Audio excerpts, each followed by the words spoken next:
Oui, voilà, je dis finalement c'est assez génial. J'aurais pas eu l'idée de faire ça et j'ai trouvé ça très bien. Mais je vous dis, j'aurais peut-être aimé qu'on me le fasse il y a 20 ans. Donc tous ceux qui sont plus jeunes, tant mieux pour eux. Vous allez faire l'exercice après pour vous-même, mais je vais essayer de le faire.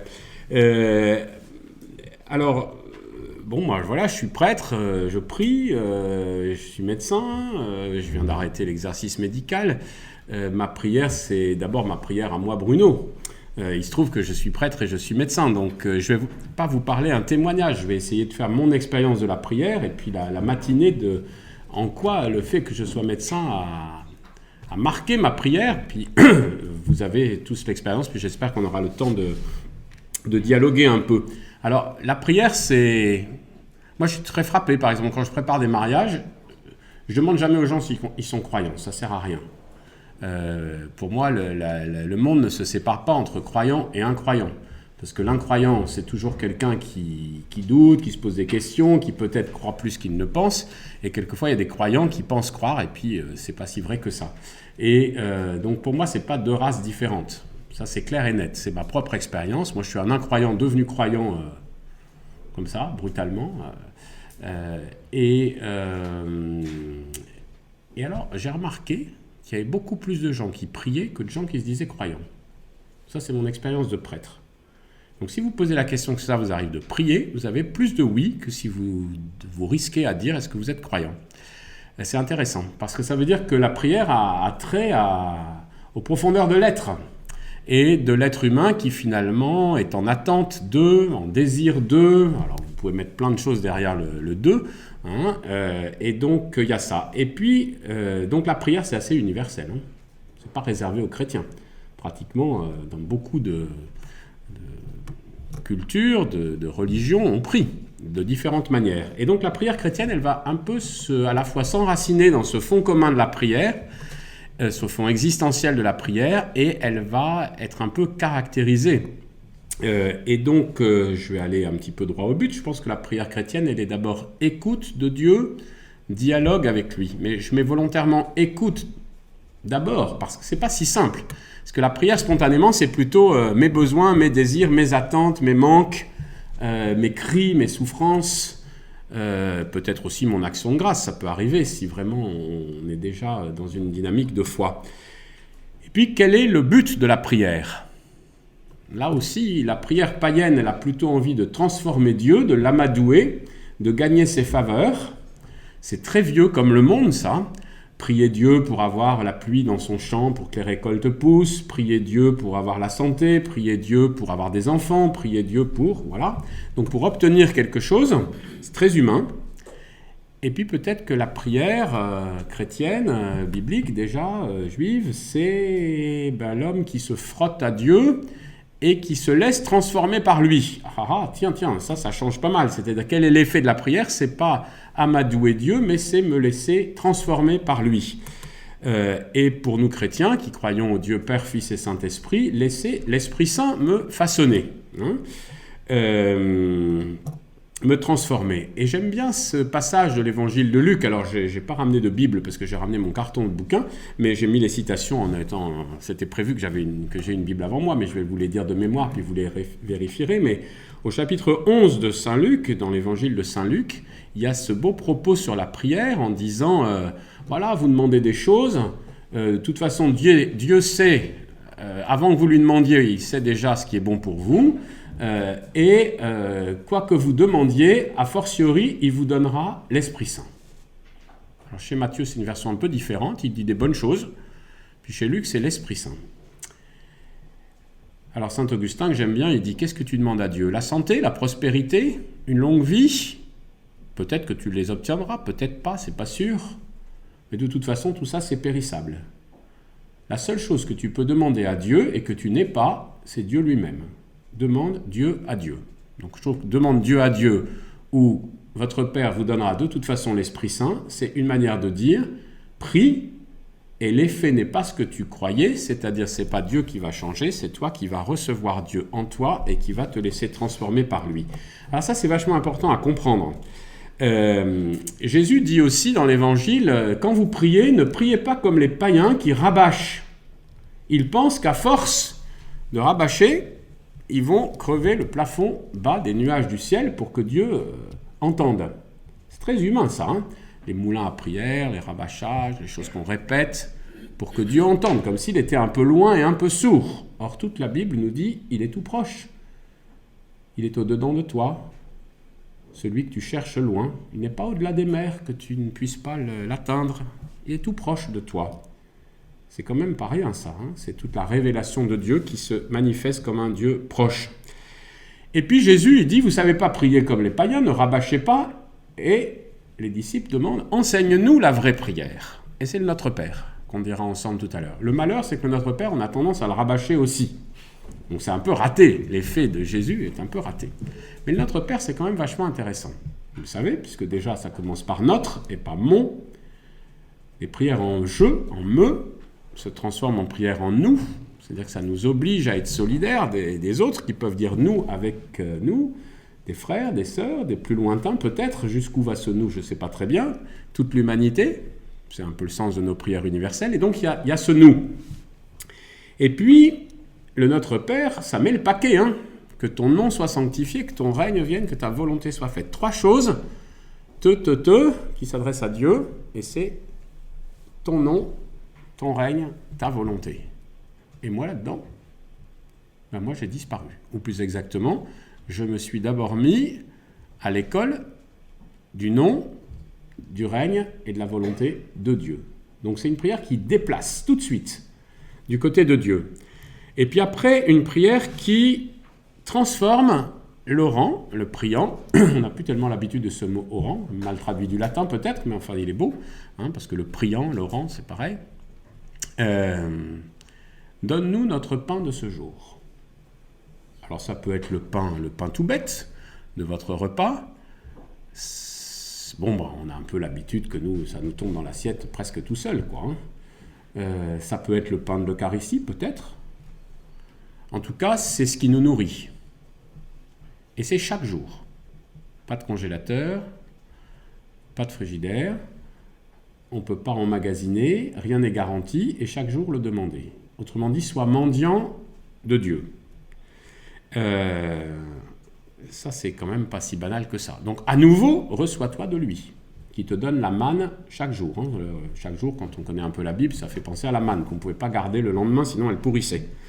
Et c'était un don de Dieu, un peu inattendu dans le désert. Et puis après, pardonne-nous nos offenses, etc. Ça nous engage dans le pardon. Alors le comme, vous savez que ce n'est pas le chantage. Bon, je ne vais pas parler trop de ça, mais c'est intéressant, quoi. Et puis, la vie droite. Hein. Elle ne nous soumet pas à la tentation. Ne nous laisse pas entrer, ça va être la traduction nouvelle. Voilà, donc en fait, le Notre Père, je m'arrête là, parce qu'il y a des très beaux commentaires du Notre Père chez les pères de l'Église, on peut continuer, c'est très très intéressant.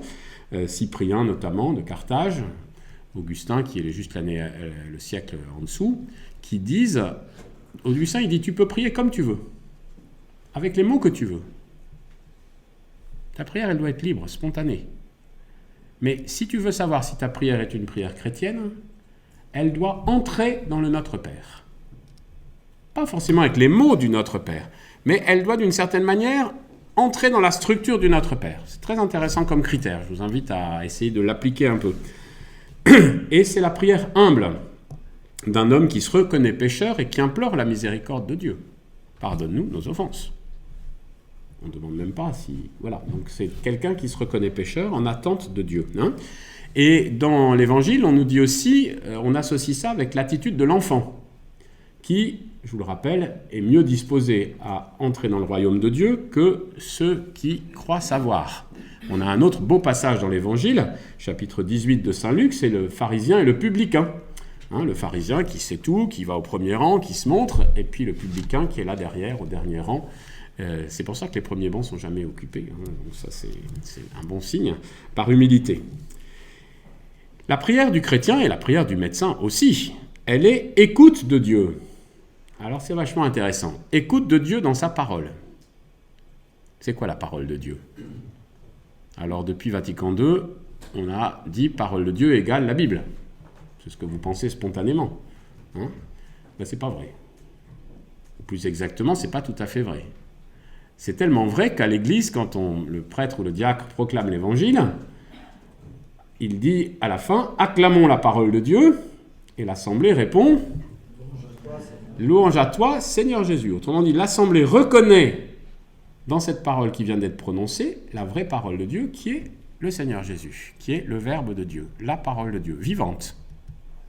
C'est Dieu qui nous parle à travers des textes, à travers l'expérience de son Fils. Et on le dit autant de l'Ancien que du Nouveau Testament. Mais quand on fait le travail de relecture de sa vie, seul, en famille, en église, qu'on essaye de repérer les appels de nos frères, et nous médecins, quand nous passons les visages des malades qu'on a rencontrés dans la prière, tout simplement, même crevés à 10h du soir, à dire au Seigneur, je te présente les gens que j'ai vus aujourd'hui. Peut-être que j'en aurais oublié la moitié d'ailleurs, mais je vais t'en présenter quelques-uns qui m'ont particulièrement marqué. Et peut-être que, en présentant à Dieu ces visages, ces propos que j'ai entendus, ces situations un peu douloureuses, souvent, comme médecin, on est quand même beaucoup amené à avoir des situations douloureuses, soit médicales, soit sociales, selon le type d'exercice qu'on a, ou psychologique, familial, des confidences. À travers ça, peut-être bien que Dieu nous parle. En tout cas, on a des raisons de le penser. Puisque la particularité chrétienne, c'est que Dieu s'est fait tellement proche de l'humanité qu'il a envoyé son Fils vivre au milieu de nous.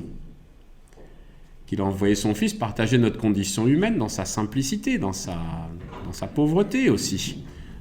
Alors, on pense aux rencontres de Jésus avec des malades, avec toutes sortes de gens sur le bord du chemin. On pense aussi à ces phrases très fortes de Jésus dans Matthieu 25, le jugement dernier, un texte hospitalier s'il en est. Ce que vous avez fait au plus petit d'entre les miens, c'est à moi que vous l'avez fait. J'étais malade et vous m'avez visité. Quand donc étais-tu malade ?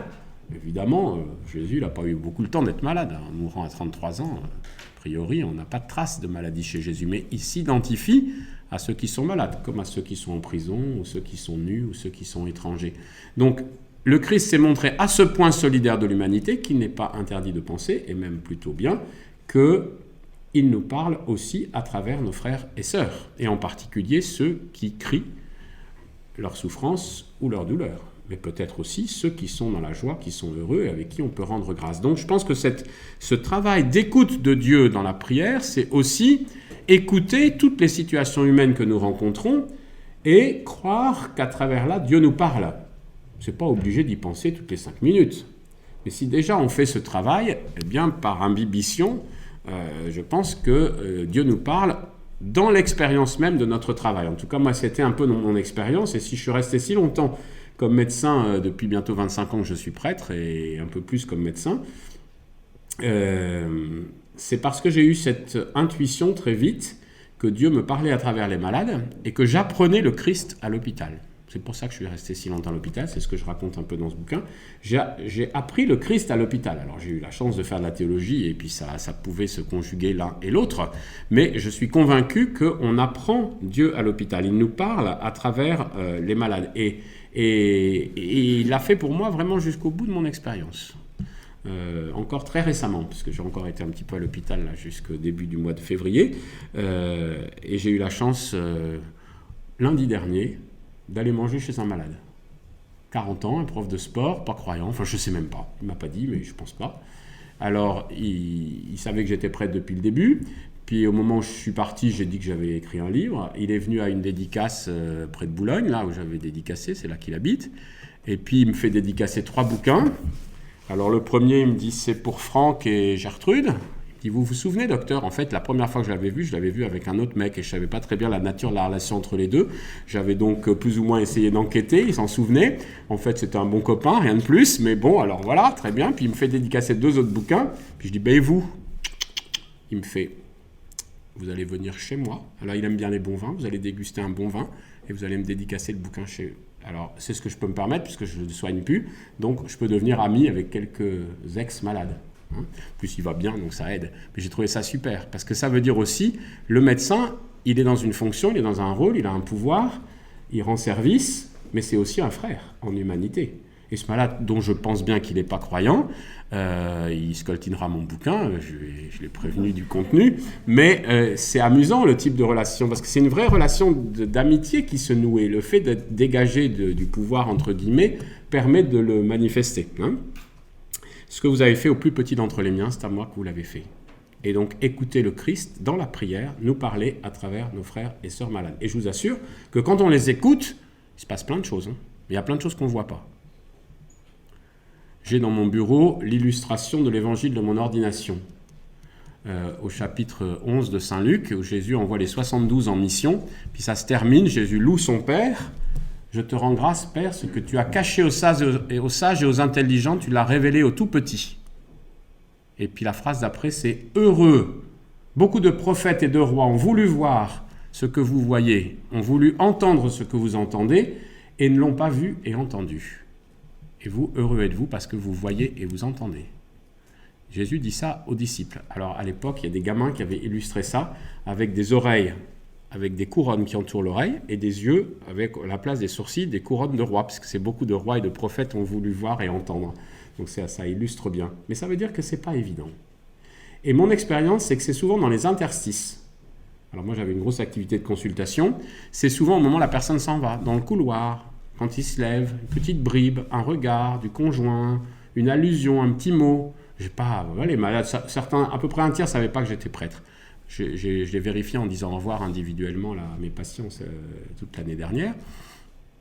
Mais, vous voyez, c'était pas ça. Puis c'était pas dans le registre religieux qu'on était, parce que sinon, j'arrêtais, parce que j'étais pas aumônier. Donc je pense que les uns et les autres, on est témoins d'un certain nombre de confidences, de réactions, de petites choses, à travers lesquelles les malades nous parlent. Ils nous parlent d'eux, évidemment. Mais je pense que à travers le Christ, Dieu est solidaire de ce qu'ils vivent et nous parle. La prière chrétienne et la prière du médecin, comme de tout chrétien, elle est... Alors peut-être je ne suis pas spécifique du médecin, mais enfin après vous critiquerez, puis je ne veux pas mettre trop longtemps.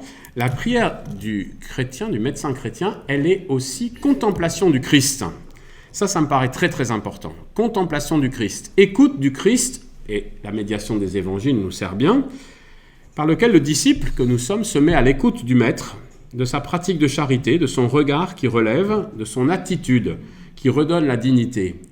Alors, je ne sais pas si vous êtes comme moi, mais quand on lit l'Évangile, comme médecin, on peut être un peu agacé. Toutes ces scènes de guérison, c'est quand même une concurrence déloyale, exercice illégal de la médecine, et puis quand même, c'est un peu facile, L'expérience qu'on a, elle est un peu plus complexe. En tout cas, en hémato.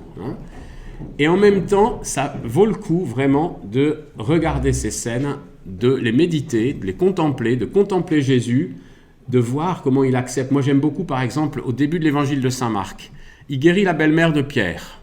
Peut-être pas la meilleure chose qu'il ait faite dans sa vie, mais enfin, il guérit la belle-mère de Pierre. Ça lui vaut pas mal de réputation. On nous dit que toute la ville venait, sous-entendu, ils étaient tous malades, donc ça laisse un peu pensif, quel type de maladie c'était, ça. Et puis, il s'en va dans le désert, au petit matin, pour prier, pour se retrouver avec Dieu son Père. C'est intéressant parce que Jésus, il a besoin aussi de se retrouver avec son Père. Et puis c'est plein d'humour.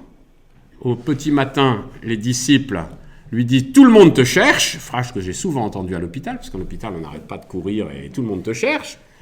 Tu n'es jamais là quand il faut. Ça sent un peu le vécu. Tout le monde te cherche. Et qu'est-ce qu'il répond Jésus ? Le Jésus idéal, si vous deviez rédiger l'évangile vous-même, vous allez mettre « Je suis toujours prêt, à votre disposition ». Eh bien, pas du tout. Il répond, il faut que je parte vers d'autres villes et villages pour annoncer l'évangile. Démerdez-vous. C'est étonnant. Il faut que je parte vers d'autres villes et villages pour annoncer l'évangile.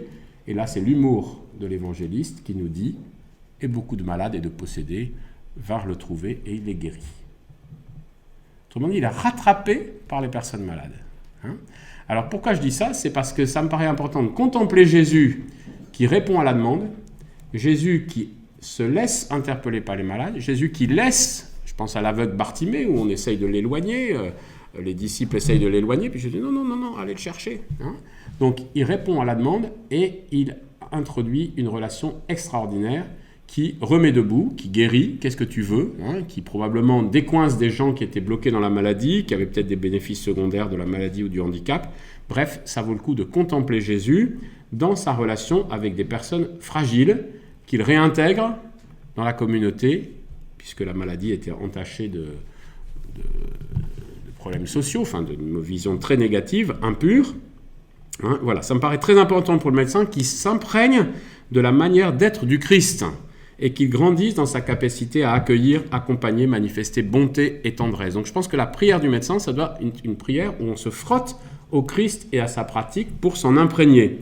Bref, qu'il soit, puisque c'est l'année de la miséricorde, miséricordieux, comme le Christ, lui qui est le visage de la miséricorde du Père. Bien, cette imitation de Jésus ne s'arrête pas à sa manière d'entrer en relation. Et là, la contemplation du Christ, elle va se corser en quelque sorte, parce que l'évangile, c'est que le début, ça. L'évangile, ensuite, c'est une lente marche vers la croix. Et il s'agit aussi de contempler le Christ en croix, c'est-à-dire de contempler le mystère de la souffrance. Et dans le mystère de la souffrance, celui du salut. C'est quand même le cœur de la foi chrétienne. Or, beaucoup de nos malades et de leur entourage bloquent sur cette question de la souffrance, qui vivent comme une injustice, comme un scandale, comme quelque chose qui empêche de croire. Ce que tu rapportais du confrère pédiatre, là, c'est scandaleux. Des gens qui sont révoltés à cause de la maladie ou du handicap, complètement bloqués par ça. Et c'est quand même vachement intéressant de contempler le Christ qui habite cette souffrance humaine, qui en fait l'expérience jusqu'à dire « Mon Dieu, pourquoi m'as-tu abandonné ?» mais aussi le Christ qui ne répond pas à la violence par la violence, qui s'en remet au Père. Bref, je crois que notre prière de médecin nous conduit à la croix et qu'on ne perd jamais son temps à contempler le Christ en croix. Elle nous conduit à contempler le Christ qui ne cherche pas à sauver sa vie. Alors ça nous pose question, parce que nous, on passe notre temps à prolonger la vie des gens. Celui qui veut me suivre, qu'il prenne sa croix et qu'il me suive, qui veut sauver sa vie, la perdra. Donc on est mal barré. Nous, on fait l'anti-évangile. Quel rapport à sa santé? Quel rapport à l'angoisse par rapport à la mort? Quel rapport au vieillissement et aux jours surnuméraires dont nos vieillards se lassent? Quel rapport à tout ça? Comment on est dans une relation de simplicité, d'humilité en accompagnant tout ça? Je pense que la méditation de la croix, elle nous conduit, nous aussi, à accompagner les malades et à les libérer par rapport à l'angoisse de la mort. Alors je sors de mon texte, mais j'aime beaucoup cette phrase de l'Épître aux Hébreux qui dit « Le Christ a libéré ceux qui, par angoisse de la mort, passaient leur vie en situation d'esclave. » Par angoisse de la mort. L'angoisse de la mort qui est, je viens de lire un livre passionnant d'un théologien anglais qui s'appelle James Allison, et il a écrit un bouquin, c'est un monsieur qui s'inspire beaucoup de l'anthropologie de René Girard, qui vient de mourir. C'est en voyant la nécrologie de René Girard que j'ai découvert ce nom, j'ai regardé sur internet, ça m'a vraiment passionné. Un bouquin, alors c'est pas facile, c'est un bouquin de théologie qui s'appelle « Le péché originel à partir de la résurrection ». J'ai trouvé ça génial. Et dans ce bouquin, il explique comment... voyez, parce que j'ai jamais été très à l'aise avec ça, moi. L'histoire de la mythologie d'Adam et Ève et la mort comme sanction du péché. Franchement, quand on a fait un peu de biologie, on n'est pas très à l'aise avec ça. Parce que l'apoptose, les cellules, le vieillissement programmé, enfin voilà, le rapport avec le péché, je ne sais pas trop. Mais dans ce bouquin, il dit bien, c'est pas forcément à prendre au pied de la lettre comme la causalité immédiate, le péché a entraîné la mort, mais comme une alliance délétère entre l'angoisse de mort et le péché. Ah, ça m'a bien plu ce truc. Il ne dit pas que ça dans le bouquin. Mais ça m'a bien plu et j'ai trouvé que la phrase de l'Épître aux Hébreux, là, elle allait bien dans ce sens-là, quoi. Autrement dit, et ça va bien avec la phrase « Qui veut sauver sa vie la perdra », c'est-à-dire que ma vie, ce n'est pas quelque chose que je veux sauvegarder à tout prix, c'est quelque chose que je reçois de Dieu. Alors moi, l'expérience que j'ai eue en accompagnant pas mal de malades vers leur fin de vie, même si ça pouvait durer des années, c'est quand même l'expérience parfois d'une véritable libération, c'est-à-dire je suis plus crispé sur une vie à défendre, mais j'accueille la vie qui m'est donnée.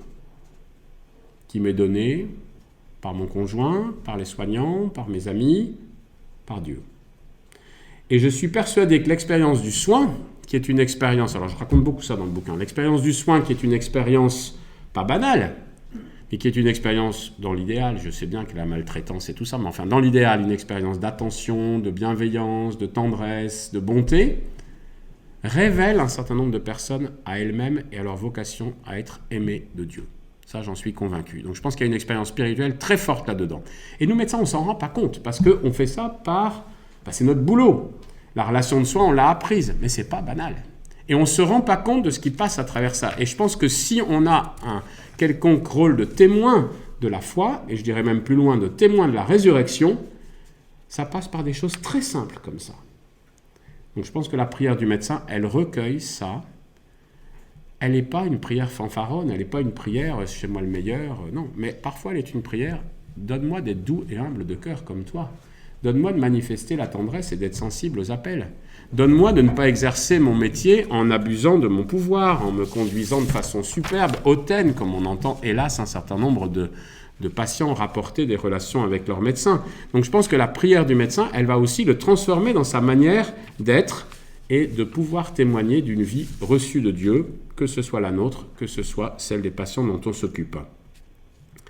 Notre prière, finalement, va se laisser entraîner dans la prière de Jésus. Parce que la vraie prière chrétienne, c'est pour ça qu'à la messe, le prêtre, mais il n'y a que lui qui fait ça, il prie le Père par le Christ dans l'Esprit Saint. Et bien, c'est le modèle de la prière chrétienne. Donc, on va entrer dans la prière du Christ et on va rendre grâce avec lui pour la vie reçue de Dieu. On va entrer dans son Eucharistie, s'en remettre au Père, s'offrir à lui rendre tout ce que nous avons reçu. Ainsi, notre prière, qui va entrer dans la prière du Christ, va nous transformer, nous aider à exercer notre métier sans abuser de notre pouvoir, sans user de la violence, sans mépriser les petits que nous avons en charge et en mettant nos compétences au service des autres. Ainsi, notre prière, et c'est ça le sens de la prière chrétienne, va nous aider à passer nous aussi de la mort à la résurrection. Alors, moi je pense, et dans mon livre je le développe un peu, on a une vocation à louer Dieu par nos voix, la prière, le chant, la louange, à louer Dieu par l'Eucharistie, dans l'Eucharistie, avec toute l'Église, et à louer Dieu par nos actes, par la charité. Et peut-être en lui offrant ce que nous faisons, ce que nous vivons, même si c'est modeste, même si c'est imparfait, parce qu'on a toujours des limites. Voilà, j'espère que je n'ai pas été trop compliqué, j'ai encore 2-3 petites choses à dire. Je pense que la prière, ça va être aussi un lieu de discernement, pour des questions difficiles, des enjeux éthiques. Moi, je ne suis pas paralysé par les enjeux éthiques, mais en hémato, c'était assez facile. Les questions de fin de vie, on les avait pas mal accompagnées. Donc, il y a peut-être des métiers médicaux où c'est plus compliqué. Je pense que les questions éthiques, on va certainement en avoir après. Elles sont importantes, mais ce n'est pas mon quotidien. Moi, mon quotidien, c'était plus la pratique, la relation de soins que les questions éthiques. Mais évidemment, la prière peut aider à discerner des situations difficiles. Et là-dessus, je voudrais dire quelque chose. Je pense que la prière du médecin sur les questions éthiques, le but de la prière, c'est pas Seigneur, regarde comme je suis beau, regarde comme je suis pur, je me suis pas sali les mains et je suis comme le lévite ou le prêtre sur le chemin de Jérusalem à Jéricho et je vais au temple, il n'y a pas de problème, je suis pas sale. On sait bien qu'il y a des situations difficiles, des demandes d'IVG, des situations un peu bizarres, un peu compliquées. Comment on les accompagne sans avoir peur de se salir un peu? Pas se salir nous, mais de se salir parce que voilà, la situation est pas tout à fait propre, ou pas tout à fait belle. Mais le but, c'est que dans cette situation qui est un peu compliquée, comment est-ce qu'on va humaniser cela? Comment est-ce qu'on va essayer que la personne qui est en face de nous fasse son choix en conscience? On va essayer que la personne qui soit en face de nous, peut-être, fasse le bon choix, puisse faire le bon choix. Comment on va l'accompagner dans ce chemin, sans la culpabiliser, sans l'ostraciser, si jamais elle ne fait pas le choix que nous aurions fait nous. Comment on va l'accompagner? Et puisque le pape François nous introduit beaucoup, nous invite à aller aux périphéries existentielles, en voilà bien une. La périphérie existentielle, nous dit le pape, c'est le lieu de la croix. C'est le lieu où se joue notre foi dans la résurrection plus forte que la mort. C'est le lieu où se joue notre foi dans l'amour plus fort que la violence. C'est ça la périphérie existentielle. C'est un lieu où Dieu est mis à mort. C'est un lieu où l'homme est mis à mort, bafoué dans sa dignité. Et donc être présent dans ces lieux-là, pas forcément en le cherchant absolument, mais être présent dans ces lieux-là, pour ceux qui ont le courage ou les circonstances de la vie les amènent dans des lieux un peu difficiles comme ça, s'ils sont chrétiens, eh bien qu'ils cherchent, dans la mesure de leur force limitée, à aider ce passage. Et qu'ils ne culpabilisent pas pour les fautes dont ils ne sont pas responsables. Comprenez ?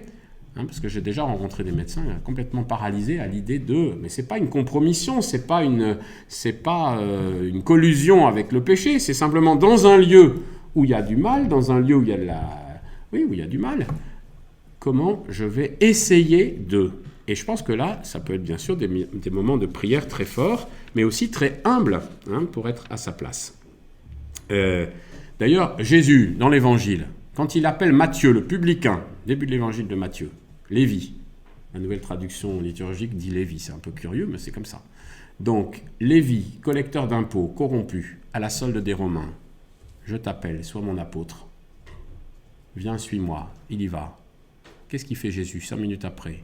Il est invité au repas chez Matthieu, Lévi, avec les publicains, collecteurs d'impôts, pécheurs publics, et les pécheurs. Et tout le monde s'insurge. Qu'est-ce qu'il fait ce Jésus avec les publicains et les pécheurs? Si Jésus a été avec les publicains et les pécheurs, nous, on peut y être un peu. Voilà. Et puis, la prière peut être prière d'intercession, évidemment, pour les membres souffrant du corps du Christ, parce que nous sommes solidaires. Nous sommes, comme chrétiens, membres d'un corps. Et, nous dit saint Paul, les membres les plus humbles sont aussi importants que les autres. Eh bien, nous avons la chance de fréquenter beaucoup de membres souffrant du corps du Christ, et on peut prier pour eux, intercéder pour eux, les présenter au Seigneur, pour qu'il les touche, pour qu'il les regarde, pour qu'il les voie, peut-être pour qu'il les guérisse. Alors moi, je ne sais pas votre expérience à vous, mais moi, j'aimais bien présenter mes malades au Seigneur. Je prie encore pour un certain nombre d'entre eux, dont j'ai bien la mémoire vive. Ça s'estompera avec le temps. Mais je lui dis plutôt, Seigneur, je te les présente. De temps en temps, je dis, oh là, si tu pouvais faire un petit quelque chose, ça m'arrangerait. J'ose pas trop. Peut-être que certains ont plus d'audace que moi.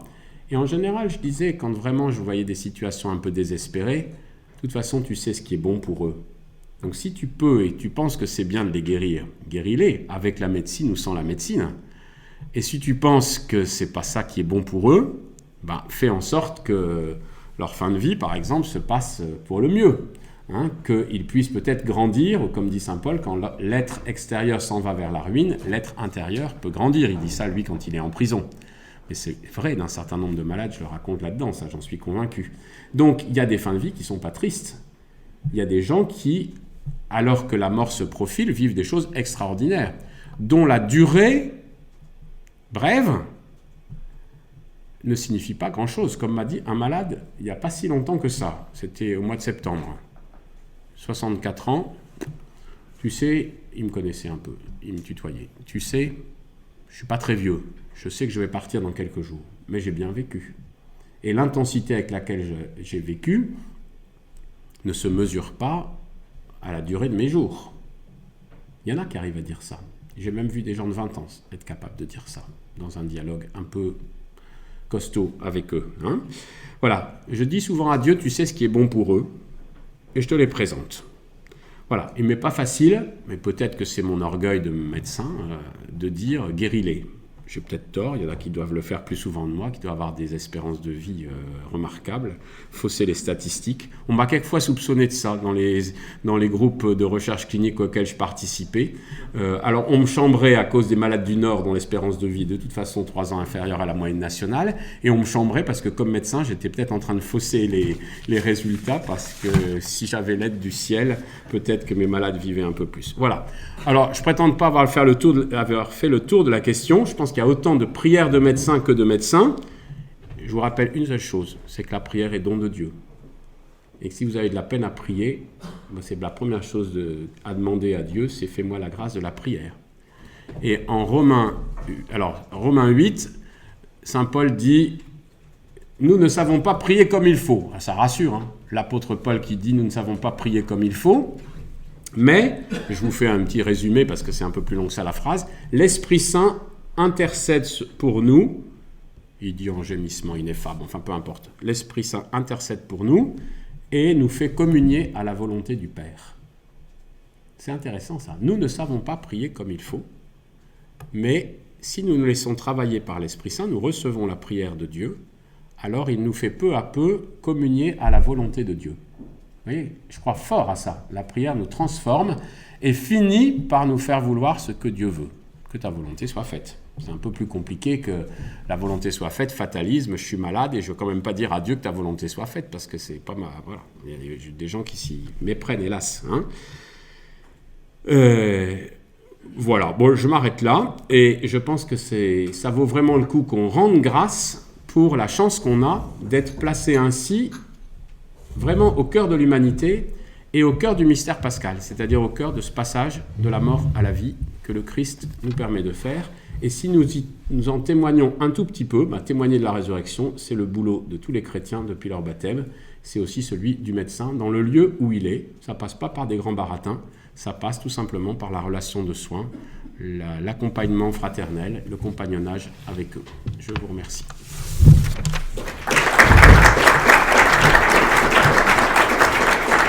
Ça a été un peu long. Non, pas du tout. Bruno, tout d'abord, merci au nom de tous. Merci parce que vous nous avez permis de nous donner un peu votre témoignage en tant que prêtre. Et merci aussi parce qu'on juge souvent un médecin à sa ponctualité. Et j'ai envie de dire que le patient suivant n'attendra pas parce qu'on avait demandé que ça finisse à 21h, il est 21h01. Ça va. Donc vraiment, de ce côté-là, bravo. C'est vrai que pour le jeune médecin que je suis, on se place toujours un peu en porte-à-faux. C'est pas facile d'être un bon médecin. Et quand on est un jeune chrétien, c'est pas facile d'être un bon chrétien. Alors là, on se demande finalement être un bon médecin chrétien, qu'est-ce que c'est? Et je pense que vous nous avez donné quand même des pistes pour nous éclairer. Je retiendrai le premier mot, c'est l'humilité. Je pense que l'humilité qui ressort beaucoup dans votre discours, c'est l'humilité qu'on doit avoir avec nos malades, à se laisser en fait pénétrer par eux, par ce qu'ils nous disent. Et moi, je me souviens de mes jeunes maîtres, dont certains sont encore dans la salle. Ils apportaient beaucoup d'importance à la sémiologie. Et la sémiologie, on disait que c'était l'art du détail. Et c'est vrai que finalement, quand on vous entend, on se rend compte que Dieu ne va pas venir nous parler avec des grandes choses ou avec des grandes manifestations, et que c'est le détail, au même titre qu'un souffle. Moi, j'ai plus de céto depuis 10 ans dans ma blouse, je suis jeune. Mais c'est vrai qu'il faut faire attention à nos malades. Et je pense qu'on est vraiment dans cette optique-là, nous, médecins chrétiens, de nous ouvrir à eux. Ensuite, vous nous avez dit, et ça m'a beaucoup touché également, qu'il fallait oser contempler la souffrance de nos malades. Et je me suis dit, mais finalement, c'est vrai que si j'avais été à l'époque du Christ, est-ce qu'on aurait été capable de se mettre au pied de la croix et de le regarder souffrir? Finalement, tout est marqué dans la Bible et dans l'Évangile. Est-ce qu'on aurait été capable, nous médecins, de nous mettre devant la croix de nos malades et d'accepter de regarder cette souffrance, finalement pas comme une finalité, mais comme une résurrection? Et donc merci de m'avoir en tout cas ouvert à ça. Et la vie, que vous le disiez, c'est ce qu'on reçoit de Dieu. Et effectivement, il faut la respecter jusqu'au bout pour nos malades, mais en aucun cas on doit être au-delà de la vie, au-delà de ce que Dieu a donné aux hommes. Et donc nous, on est juste des petits hommes, encore une fois, par rapport à ça. Donc merci, et je pense il va y avoir pas mal de discussions ou de questions dans la salle. Il ne faut pas hésiter.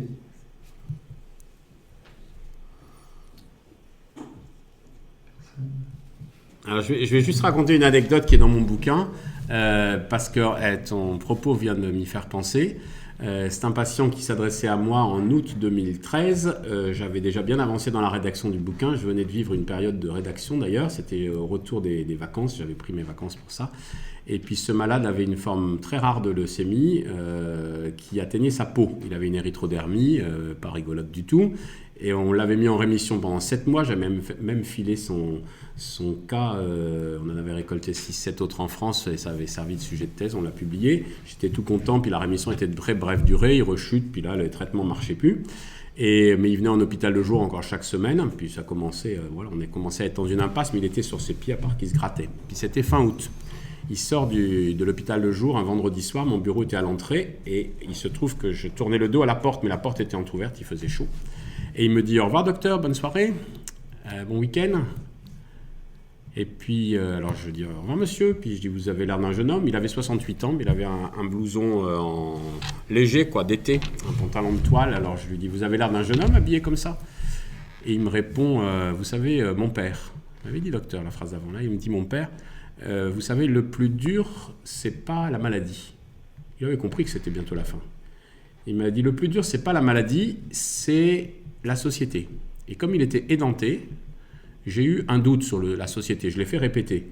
Et je dis, qu'est-ce que vous voulez dire, la société? Ah, il dit oui. Toute ma vie, on m'a pris pour un illettré. C'est un monsieur très simple, peut-être pas très alphabétisé, j'en sais rien. Enfin, il m'a dit ça, il m'a dit toute ma vie on m'a pris pour un illettré, et à l'hôpital, alors là je vous fais un résumé de la phrase qu'il m'a dit, mais à l'hôpital j'ai retrouvé ma dignité. C'est-à-dire à l'hôpital j'ai été traité à l'égal des autres. Et il disait tout le temps merci, à un point que je devais le stopper, parce qu'il m'énervait, il disait merci, merci, merci, merci docteur, merci, 10 fois. Je dis arrêtez de dire merci, en plus votre traitement marche pas. Et donc, non mais franchement, pour moi c'était difficile d'entendre ce merci, parce que quand vous merci pour un truc qui a marché, ça va, vous acceptez, mais merci. Et alors j'ai compris, il avait retrouvé la dignité, simplement par le fait qu'on s'occupait de lui à égalité avec les autres. C'est pas banal, hein? Bon, enfin c'est des histoires, enfin c'est à la fois pas banal et banal, c'est-à-dire que c'est des petits trucs qui existent tous les jours, mais on le voit pas. Alors moi, s'il n'y a pas de question, moi j'ai une question quand même que je me pose régulièrement. C'est vrai que nos malades, parfois on les engage vers une direction, vers un choix qui parfois n'est pas facile.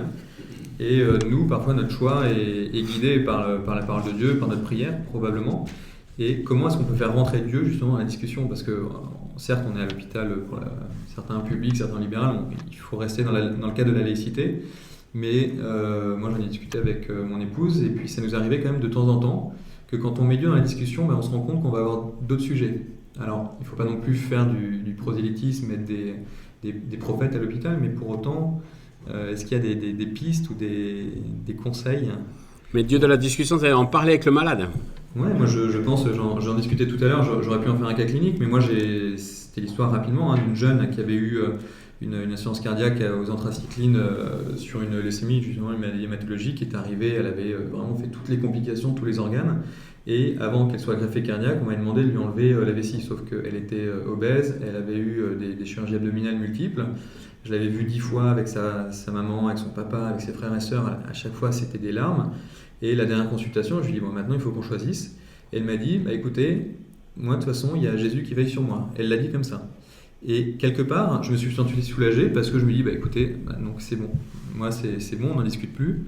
Elle avait une croix au cou et voilà. Et donc, il se trouve que la chirurgie s'est passée, c'était presque un miracle tellement il n'y a pas eu de complications. C'est les anesthésistes qui le diront. Mais ça l'a aidé à la confiance. Est-ce que, voilà, ça a aidé à la confiance. Est-ce que parfois nos malades, justement, ne sont pas en demande de ça? Est-ce que Dieu ne devrait pas être un acteur de nos RCP finalement et de se dire on est les radiologues, et les oncologues, les radiothérapeutes et peut-être aussi Jésus-Christ Alors, avec tout le respect que j'ai pour cette patiente et pour la belle confiance qu'elle mettait dans le Christ, hein, je pense que c'est ça, mais je crois qu'il faut qu'on fasse attention à l'immédiateté, hein, oui. Ou un peu au caractère presque magique que la foi peut parfois revêtir, quoi. Alors c'est pas facile de voir la frontière entre la confiance et puis un petit peu la magie, et je crois que autant je serais tout à fait respectueux à l'écoute d'un patient qui me parlerait de Dieu dans son choix comme tu l'as fait, autant je pense que c'est même pas une question de laïcité, c'est une question de respect du malade, que nous ne mettions pas Dieu là où il le met pas. En tout cas, qu'on soit à son écoute, et si jamais il nous engage là-dessus, que ça puisse être un élément du choix, hein, je crois qu'il faut être très très prudent là-dessus, parce qu'on exerce un pouvoir, on a une puissance. Et alors moi, je l'ai particulièrement ressenti comme prêtre médecin. Ceux qui m'embarquaient sur le terrain religieux, j'étais souvent extrêmement prudent, en tout cas dans le cadre de l'hôpital, quoi, parce que sinon, on évite le magicien qui peut tout, hein, et qui va s'allier les forces du ciel à la compétence médicale. Donc ça me rendrait un petit peu prudent, hein. Par contre, je pense que le malade croyant puisse s'en remettre à Dieu dans la confiance, et sur un choix difficile, parce qu'on sait la personne croyante, lui dire bah, écoutez, vous pouvez confier ça au Seigneur dans la prière, ou vous en remettre dans la confiance, ça je pense qu'on peut le faire, hein. Mais il y a une petite nuance entre les deux. Je pense à un malade, je pense qu'il est toujours de ce monde, et j'espère qu'il va pas trop mal. C'était pas très simple la dernière fois que je l'ai vu, et ce malade m'a dit des dizaines de fois, je l'ai suivi de façon très très étroite en consultation pour un problème très complexe, et alors il m'a dit des dizaines de fois vous savez docteur, l'important c'est la confiance, l'important c'est la foi. Puis je savais pas si c'était la confiance, la foi en Dieu, dans la vie, au médecin, je savais pas. Mais il avait les yeux brillants quand il me disait ça, donc je sentais que c'est très important. Il m'a fait le couplet des dizaines de fois. Puis j'avais bien envie de lui demander, mais de quelle foi vous me parlez, et puis je me suis gardé de le questionner. Et j'ai bien fait, parce qu'au bout de la énième fois, un beau jour il m'a dit, vous savez l'important c'est la confiance, il m'a refait le même couplet. Il me dit, vous savez docteur, je suis très croyant. Ah merde, alors là j'ai compris que c'était en Dieu. Puis après on a eu des super discussions d'ailleurs. Mais je suis bien content de l'avoir laissé venir. Parce que si jamais c'était pas la foi en Dieu, et que c'était déjà la foi en la vie, en la médecine, c'était peut-être déjà pas mal. C'est pour ça que je vous dis, la frontière entre le croyant et l'incroyant, c'est difficile. Mais je pense qu'il faut faire gaffe au Dieu magique, hein, qui est toujours... on est toujours un petit peu tenté de ça. Hein. Donc l'idée, c'est de garder Dieu dans notre prière, mais de rester médecin et donc... Moi, je crois. T'es payé pour ça, la Sécu le reconnaît, reste-en là. Et sinon, tu vas chercher le prêtre. Moi, quand il y avait une demande religieuse, on va chercher l'aumônerie. Ça m'est arrivé de répondre à des demandes religieuses dans des cas où c'était très compliqué, puis on ne trouvait pas l'aumônier, mais c'était exceptionnel, ou parce que je connaissais la personne par ailleurs dans une paroisse ou autre chose. Mais j'ai jamais trop mélangé les genres. Et je ne suis pas très à l'aise avec un mélange des genres sur le lieu du travail. Je crois qu'il faut faire très très attention. Enfin, moi, je pense qu'il faut être prudent avec ça, ne serait-ce que pour une question de pouvoir. Voilà. Mais voilà, vous êtes dans un quartier, vous êtes médecin généraliste, vous êtes pratiquant et vous retrouvez les malades le week-end à la paroisse. Bon, très bien, là, on peut avoir un échange de foi avec un frère dans la foi en dehors du travail. Enfin, je pense qu'il faut savoir, c'est un petit peu à juger comme ça, à discerner, quoi. Mais je pense qu'on peut accompagner un malade croyant dans sa foi, quoi. Et ça m'est arrivé, y compris avec des malades musulmans, qui le disent peut-être plus facilement que des malades chrétiens, d'ailleurs. Oui, j'espère.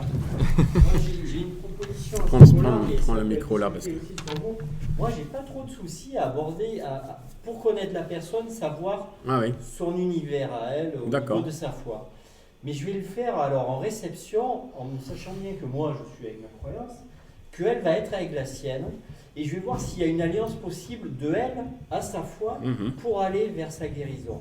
Donc plutôt dans un discours de est-ce qu'on peut s'appuyer sur ça. Alors tu parlais des Maghrébins par exemple, les Maghrébins ils sont moi je suis sur Tourcoing, donc il y en a beaucoup, ils sont plus croyants, tout ça. Et donc dans cette foi qui est naturelle, qui est assez ostentatoire, est-ce qu'il ne va pas y avoir un moyen pour moi? Alors tu parles de pouvoir, je me mets au service de la santé de la personne, je ne crois pas le faire pour mon ego, mais est-ce qu'il ne va pas y avoir un moyen de, justement qu'elle voit que le message de Dieu, ça va être aussi, tu dois prendre soin de toi, tu dois faire ce qu'il y a à faire. Mais voilà, et ça veut dire aussi être en réception, que peut-être on va me dire qu'il n'y a rien, que voilà, la personne n'est pas du tout sur cette strate-là spirituelle. Et vraiment être à l'écoute de sa spiritualité à elle, et pas forcément à lui vendre mon Jésus. D'accord, voilà. Là d'accord, ça va. Je vais le présenter comme ça, parce que je me suis longtemps posé la question. Ça, je suis à l'aise avec ça. Retenu, hein. Alors c'est peut-être aussi maintenant parce que je suis dans mon cabinet, mais j'ai aucune difficulté dans cet échange-là. Voilà. Mais la remarque, Vincent a dit quelque chose, il a vu la dame. Tu as vu la dame 10 fois, et c'est seulement la 10e fois qu'elle a parlé de Jésus. Donc ça veut dire aussi que la relation qu'on crée avec le patient, on le crée aussi au fil du temps, et que même si on est en retrait, si on est soignant, quelque part dans le rapport qu'on a avec notre patient, à un moment on met un peu de nous-mêmes. Et que finalement, si la patiente à un moment elle parle de Dieu, c'est peut-être aussi qu'elle sent qu'elle peut parler de Dieu avec le médecin qu'elle a en face de lui. Et ça rejoint aussi la spiritualité des musulmans, effectivement. Moi, en tant que médecin chrétien, je me sens proche parfois de musulmans qui évoquent Dieu, qui évoquent la spiritualité, et moi, je leur envoie ma spiritualité. Finalement, l'échange est plus fort par rapport à, vous disiez, par des incroyants, où on a du mal à sentir s'il y a une espérance, s'il y a quelque chose derrière. Donc, c'est bien la relation nouée avec le temps qui peut créer aussi un lien spirituel. Je dis ça parce que moi je suis anesthésiste et des fois je vois le patient une fois, donc c'est plus compliqué. Par contre, quand on le voit après ou quand on le voit en post-opératoire, bien sûr. Oui, tout à fait. Tu vois, François, c'est la magie de Jésus, c'est d'arriver à réunir un chirurgien et un anesthésiste en rigolant dans la même salle. Donc, voilà. D'ailleurs, ça m'étonne que tu ne sois pas déjà au café. Je ne sais pas s'il y a d'autres personnes dans la salle qui veulent partager une expérience éventuellement de vécu, ou si vous voulez réserver ça justement pour la bière de tout à l'heure et échanger avec Bruno. Alors c'est vrai que moi, en discutant avec des copains généralistes, je pense qu'ils abordent plus volontiers la question spirituelle au domicile du patient ou dans une relation de proximité, parce que aussi ils ont davantage accès qu'un médecin hospitalier à l'univers familial, social, etc. Tout ce qui fait la vie de la personne dans sa diversité. À l'hôpital, on a quand même un prisme, quoi. Hein. Il y a toute une quantité de choses qu'on ne connaît que par bribes, par allusion. Hein. Donc...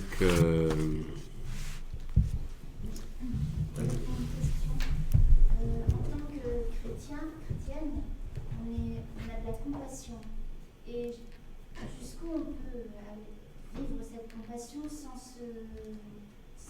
s'abîmer soi-même. Vous comprenez ce que je veux dire? Oui.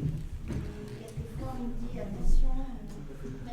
Il y a une jeune interne récemment qui m'a posé à peu près cette question-là et qui en souffrait d'ailleurs en disant on me dit de pas trop m'engager dans la relation, mais moi j'ai envie, puis en même temps je sens bien que c'est pas facile. J'ai pas de recette en la matière, mais je crois qu'effectivement on peut être très proche. Je crois qu'on peut être très proche, mais il faut être bien au clair avec les choses. On n'est pas responsable de la maladie de la personne qu'on traite. On est là humblement pour l'accompagner. On est un parmi d'autres, c'est-à-dire qu'il faut savoir renvoyer à d'autres en équipe médicale ou en équipe de soins avec d'autres soignants. Donc il ne faut pas se prendre pour le bon Dieu, quoi. Je ne pense pas d'ailleurs que ce soit le vrai Dieu, celui-là, mais...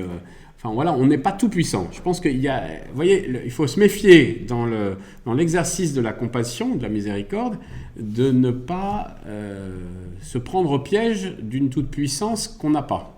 Hein.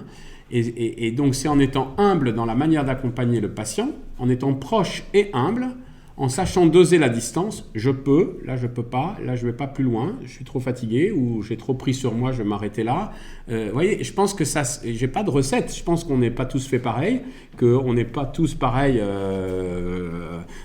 au tenté, quoi. Et il y a des patients qui peuvent nous pomper entre guillemets beaucoup d'énergie. D'autres, ça va se passer facilement, on est à l'aise avec eux. Mais je dirais, se rappeler qu'on n'est pas responsable du malheur qui leur arrive, qu'on est juste là pour les aider, pour faire un bout de chemin avec eux, et un bout de chemin avec eux. Et j'ai connu des copains, des collègues, qui, par exemple, devant des fins de vie difficiles, se sentaient obligés d'être là tout le temps jusqu'au bout, et qui même prenaient sur leur jour de congé, etc., pour revoir le patient. Je pense que c'est à la fois une belle générosité et un peu un excès d'estime de soi, quoi. C'est-à-dire que je suis certainement utile à ce patient, mais je ne suis pas indispensable, et il faut savoir passer la main, parce que de toute façon, je ne tiendrai pas le coup longtemps si je fais ce petit jeu-là, et puis c'est peut-être pas bon pour la personne que... voilà, donc il faut savoir être très proche. Je pense qu'il ne faut pas un excès de prudence, mais en même temps, il faut une juste distance, ou une juste proximité, je dirais plutôt, parce qu'on parle souvent de la juste distance. Moi, je parlerais d'une juste proximité, et qu'on soit bien à sa place, pas plus que sa place. Mais voilà, c'est...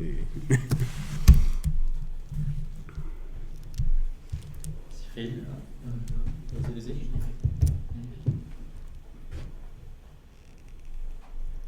Allez-y. Je reviens un instant sur la prière du médecin. Ouais. Il nous a dit à un moment, je priais en pensant, et je prie encore en pensant à des malades que j'ai connus, que j'ai soignés. Bon.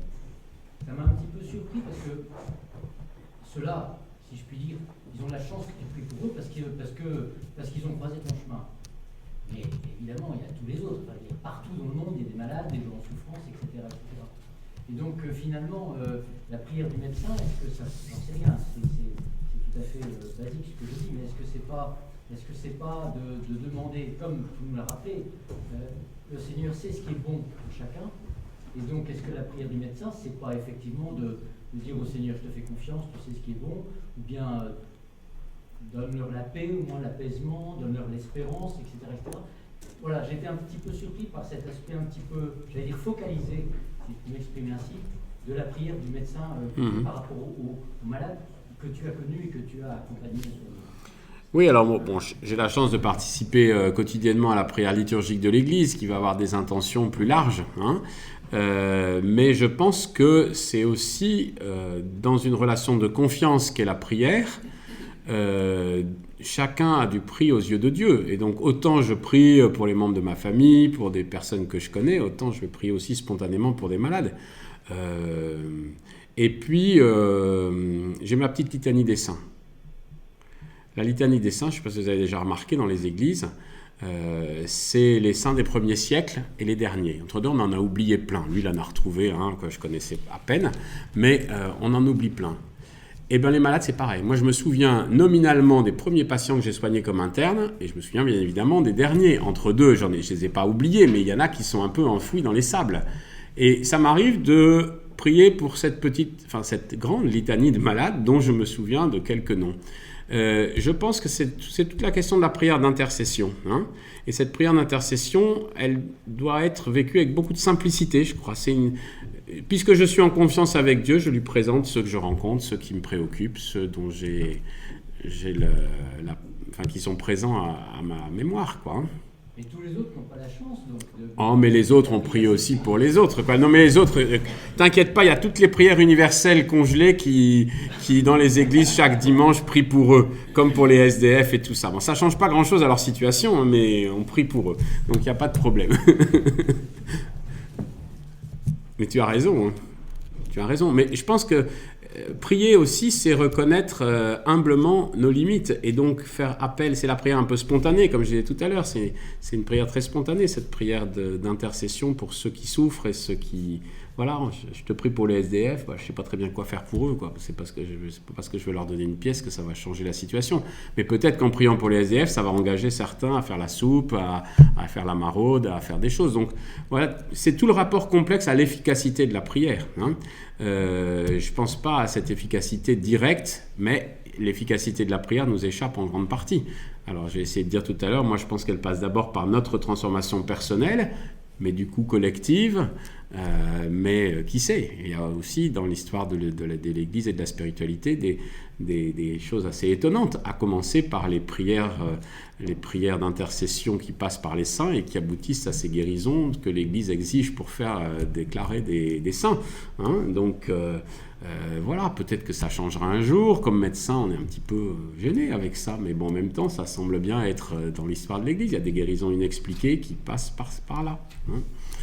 Donc... Et puis en présentant nos patients à Dieu, c'est bon, on demande aussi nous à être changés. Eh ben, je pense que ça nous change un peu dans la façon d'entrer en relation avec lui.